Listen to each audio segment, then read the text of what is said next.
Fiilning modal shakllari degan mavzu bilan tanishamiz. Bundan oldin esa o'tilgan mavzumizni biroz takrorlab olamiz. O'tilgan darsimizda biz qaysi mavzu bilan tanishladik?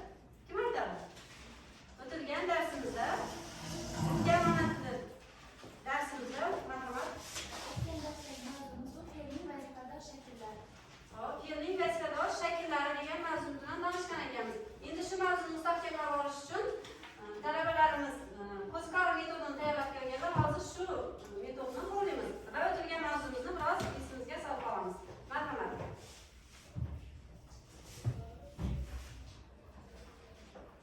O'tilgan mavzuni takrorlash uchun Qo'zqor metod deb ataladi. Bu metodimiz har guruhdan bitta o'quvchilar talabalardan chiqib javob berishi kerak.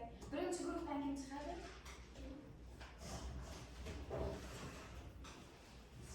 Demak, metodimizda savollar yashirma o'tilgan mavzu bo'yicha. Harakat nomi deb nimaga aytiladi? Harakat nomi ish harakatining holatini bildiradi. Ish u qo'shimchalar bilan yasaladi. To'g'ri javob berdi. Shuning uchun bu qismda shudagi rang-barang kartochkadan bittasini olib, guruhiga yig'imlash topshiriq beriladi. Ikkinchi guruhdan bitta talabani chaqiramiz. Marhamat, keling.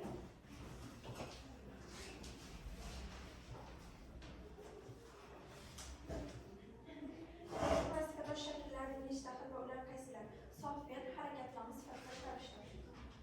Rahmat qilib, siz ham shundan kartochkamizdan olib, guruhimizda ikkinchi guruhga yig'imlab joyingiz o'tirishingiz mumkin. Uchinchi guruhimizdan qani, uchinchi guruh ishtirokchilarimizdan marhamat.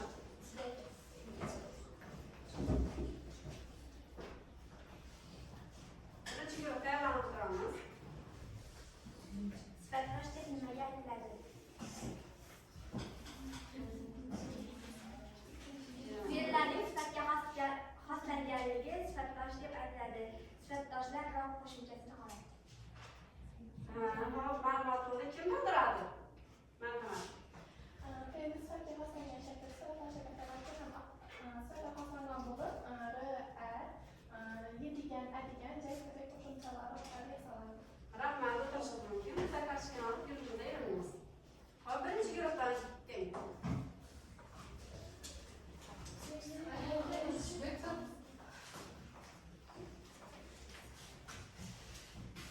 Sifatdosh qaysi qo'shimchalar yordamida hosil qilinadi?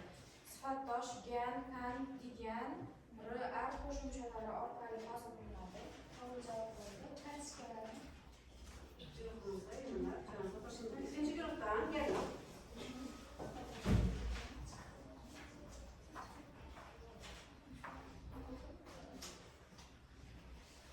Harakat nomini qatnashtirib gapirsin. Harakat nomi qo'shimchalarni aytib o'tsak, sh ish qo'shimchalari bilan qo'shiladi. Masalan, chalish, yurish, kulish desak bo'ladi. Masalan, maktabga borayotib, men maktabga piyoda bordim desak, bu yerda bordim. Borish